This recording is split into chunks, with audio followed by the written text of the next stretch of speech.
Ang motor na ito ay legendary kung tawagin ng marami. Subok sa tibay at tipid.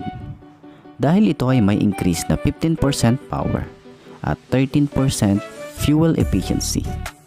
At bukod dito, meron din itong KACR or Kawasaki Automatic Compression Release. Anong motor ito? Alamin natin. So what's up? Kumusta? Ayos ba tayo dyan? So nandito tayo ngayon sa may Premium Bikes Baliwag. So ayun, para i-update kayo dito sa bago nilang Kawasaki Barako 2 175. Para sa lahat ng mga gustong kumuha nito, nasa dulo ng video yung kanilang contact number at yung price ng motor na to. Ayos na ayos yan.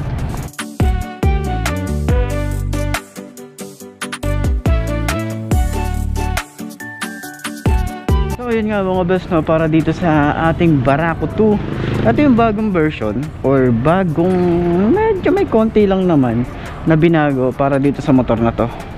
Alam nyo naman, di ba, taon-taon merong mga binabagong kulay tulad ni Yamaha, nagbabago taon-taon yung mga color combination. At syempre hindi din naman magpapatalo yung ibang brand, no? Kagaya ni Kawasaki, merong ina-upgrade ng konti, at least merong upgrade kahit konti. Diba? At least merong binabago. Marketing strategy yan, no?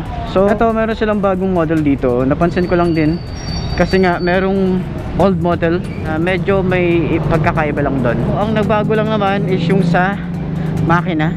Iba lang din yung kulay nun. Dito kasi dati kulay black, ngayon kulay silver na siya, tsaka glossy finish. Para dito sa kanyang headlight, medyo mainit, bilisan lang din natin to. At yun nga, yung kanyang headlight is halogen bulb pa rin naman yan. Yung kanyang cover dito, malaki pa rin siya. At flexible yung kanyang plastic na ginamit dito. Ganda talaga ng mga cover na ginagamit nila. Halogen bulb yan, tapos maganda rin yung kanyang salamin na ginamit. Hindi siya masyadong malabo, clear na clear yung kanyang salamin dito. So yung decals, ito pa rin yung approach niya rito, yung kanyang design. May mga pausok pa rin yan, tapos merong gold and silver. Ayan yung kanyang signal light, pa-round naman yung kanyang design. Flexible din naman to, pero syempre para sa akin, ingatan nyo pa rin, dahil nga kung gagawin nyo itong pan-tricycle, ito yung madalas talaga nasisira, lalo na pag may mga umaangkas, lalo na dun sa likod, diba? Dito naman, meron din siyang rubber boot, no? Ganda rin ng goma dito, makapal siya, tsaka mukhang maganda naman yung quality na ginamit dito. And then, naka-telescopic fork to, ganda rin yung kanyang kulay, yung paint nyo rito, pag nakisisinaga ng araw, meron din siyang mga glitter effect dito. So naka drum brake, laki ng drum brake niya rito. Yan, naka wide spoke, tsaka yung kanyang brand ng kanyang tires dito, MVP Star. So ito ay Japan technology. Ang size ng gulong is 2.75 by 17.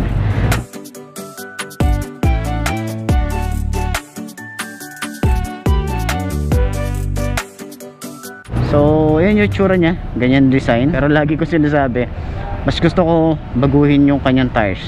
Pero pwede nyo i-long ride yan, no? Wala namang kaso. Ako lang talaga, maarte lang talaga ako. Pero yan nga, dito naman sa kanyang frame, ready na to para sa sidecar nya o pang tricycle nyo to. Meron ng butas para dito, hindi na kayo mapapasadya, di ba? Yan, maganda rin yung mga pagkaka-welding dito, yung chassis nya. Ganda rin ng ganda rin ng finish ng kanyang pintura dito. So dito sa ilalim, yung kanyang busina, yung kanyang makina rito, ito talaga yung talagang may binago sila rito. So alam naman natin, Kawasaki Barako 2 is tipid sa gasolina yan. Pwede yan, lalo na ngayon na mataas or tumataas na naman yung gasoline natin ngayong panahon na to, di ba? Kung gusto niyo ng FI na Barako, Barako 3, yun, yung FI yun. So yun nga yung design niya rito para sa makina. Ganda rin ng makina nito. Dito rin, so merong naka-emboss dito na Kawasaki. So sa old model, wala to, walang Kawasaki dito, tsaka puros black lang yung nasa makina niya. So yung kanyang tambucho, malaki yan, mataba. O meron na rin tong cover, stainless siya, tapos yung cover niya rito para sa exhaust medyo maiksi lang. Tapos pagdating dito sa pinakadulo is wala na siyang cover. So ingat-ingat tayo dito para sa mga umaangkas. Para naman sa kanyang rear brake pedal dito, yan napakaganda nung pinagdaanan nito. Yung design nito maganda kung saan siya pinadaan. Ito yung bakal niya nasa ilalim. Yan o, hindi siya mukhang pan tricycle talaga, no. Yan. Tapos meron siya ritong rubber sa ilalim para hindi siya maingay, 'di ba? Good job dito para sa Barako to, 'di ba?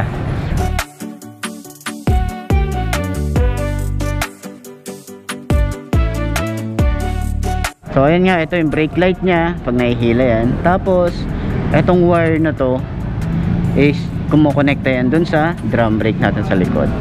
Ito yung kickstart niya, maganda yung finish ng pintura, yung design, nice. So yung decals nito hindi naman siya ganun kadami, pero gusto ko yung approach nito kasi pang Pilipino talaga. Etong Barako to, ito ginawa to para sa mga pang tricycle natin or mga pamasada talaga dito sa Philippines, no.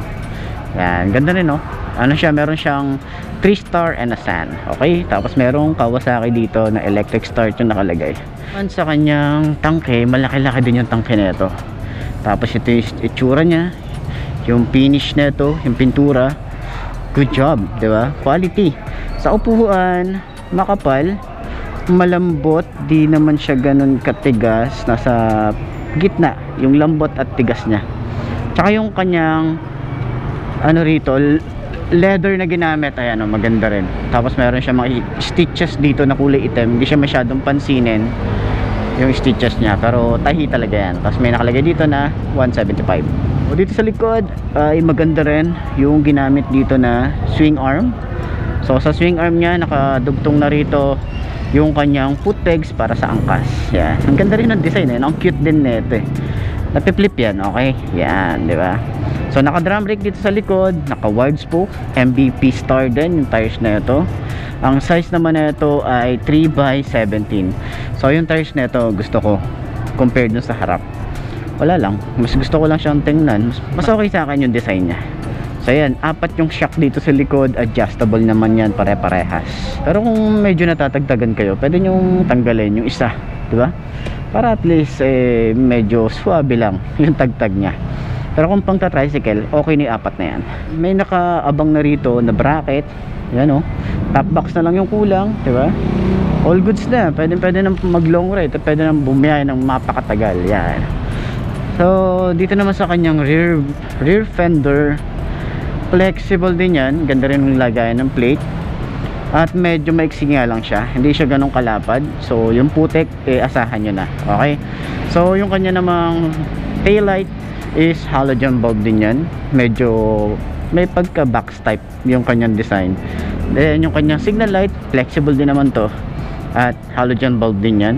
So ingat, gaya nga na sinasabi ko, ingatan nyo palagi etong signal light dito sa likod, no?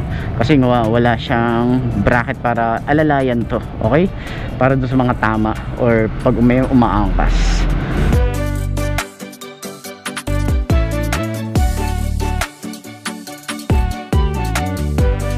Dito sa likod o dito sa side, meron din siyang chain cover, pero half lang yung kanyang design dito, yung nako-cover niya.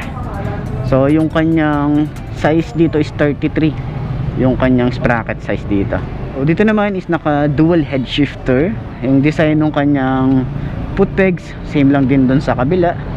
Yung kanyang side stand and center stand, gusto ko yung ano nito, yung pagka smooth yung kanyang side stand. Ito yung mga palagi kong tinitingnan dito kung paano or kung gaano ka smooth yung side stand niya. Pero maganda yung mga ano rito, mga ginamit dito na metal, so quality naman siya. And ito ay naka timing chain. Yan, ganda rin nung Kawasaki dito, may naka-emboss din siya. Tsaka ganda talaga ng makina nito, ang laki, ang tipid nito. Tapos carb, di ba, carb type pa siya. Sa kanya namang side mirror, yan, round yung kanyang style dito. Medyo may pagka-classic yung kanyang design para dito sa kanyang side mirror, di ba? Medyo maliit nga lang siya, no? Ayan, no? Pero para sa akin, papalitan ko siya, di ba? Hello guys. So ayun nga, para sa kanyang side mirror, yan, pa round and medyo classic yung datingan niya. Sa kanya namang panel gauge, ayan, naka analog type pa rin naman to. Yung kanyang fuel dito sa side, may Kawasaki dito, signal light left and right, neutral, and then pag naka high beam. So speedometer and odometer. Yung ignition key niya, simple lang. Tapos ito yung susi. Ganda rin yung susi, no? May Kawasaki dito na nakalagay. Paint para sa handlebar, maganda yung finish, maganda yung mga bolts na ginamit dito. Ito nga pala ay automatic on yung kanyang ilaw. So dito sa side, wala tayong makikitang switches dito, electric starter lang. Yung kanyang grip, makapit din. Yung kanyang lever, yung kanyang front brake, smooth lang din. Tsaka maganda yung lever na ginamit dito. So yung kanyang throttle, mababaw lang. Okay ayos to. Hindi nakakangawit yan sa long ride, lalo pag mababaw yung ating throttle. So yung switches niya rito looks premium, lalo yung kulay red na to. Yan, ito yung kanyang hazard. Ito yung high and low. So wala siyang flasher dito. Yan, so yung lever, yan, hindi natin ma-check yung ano, pero smooth yan. Okay, yan, high and low, signal light and busina. Sakyan naman natin para at least makita natin yung itsura natin dito. Yung side stand natin. So yun o, para sa 5.2 na kagaya ko, hindi ako sure kung abot ko siya, pero tingnan natin kung abot natin siya, no?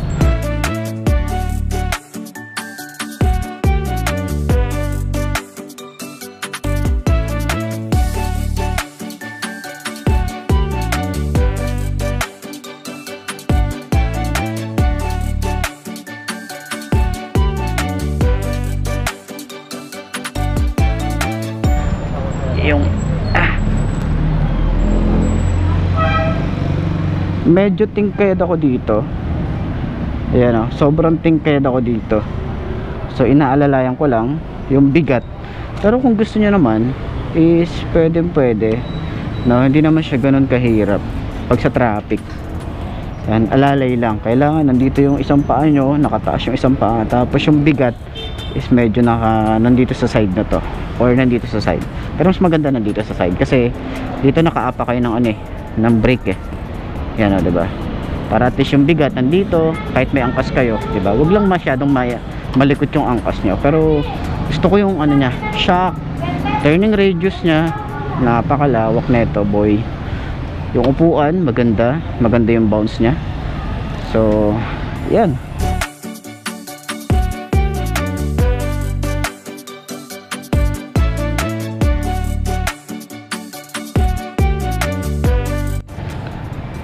So para sa lahat ng mga gustong kumuha nito, yan yung motorcycle na to.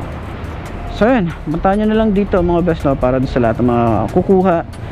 Ito nga pala yung presyo nya. Ito, yan, all in na yan, 94,600 sa cash. Down payment is 9,300 all in. Yung kanyang 24 months is 5,000, 36 months is 3,800, tapos may rebate na 400 or 300. So yun, para doon sa mga gustong kumuha para sa motor na to, ayos na ayos yan.